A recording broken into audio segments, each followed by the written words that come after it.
আমাদের বডিতে সবসময় রক্তকে পরিবহন করতে হয়, ঠিক একই রকমভাবে আমাদের মস্তিষ্কেও রক্ত পরিবহন হয় এবং মস্তিষ্কে যেটার মাধ্যমে রক্তটা পরিবাহিত হয় সেটাকে আমরা বলি রক্তনালী। এই রক্তনালীতে মস্তিষ্কে বিভিন্ন ধরনের খাদ্য উপাদান, অক্সিজেন, কার্বন ডাইঅক্সাইড পরিবহন করে। কোনো কারণে যদি এই রক্তনালী ব্লক হয়ে যায়, অর্থাৎ রক্তনালীর ভিতরে যদি রক্ত পরিবহন করতে না পারে, তখন এইভাবে রক্তটা জমে যায়। এই রক্ত জমে যাওয়ার কারণে মাথায় যেটা হয় সেটাকে বলা হয় স্ট্রোক।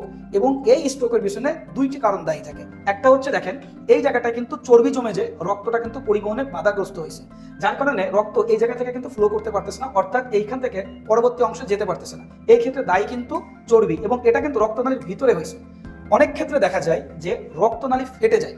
তো রক্তনালী ফেটে গিয়ে যে স্ট্রোকটা হয় সেটাকে আমরা বলি হেমোরেজিক স্ট্রোক। আর রক্তনালীর ভিতরে যদি কখনো স্ট্রোক হয়, রক্তনালীর ভিতরে রক্ত জমাট বাঁধার কারণে যদি কখনো স্ট্রোক হয়, তখন আমরা বলি ইসকেমিক স্ট্রোক। অর্থাৎ দুইটা জিনিসের মাধ্যমে কিন্তু স্ট্রোক হচ্ছে। এক,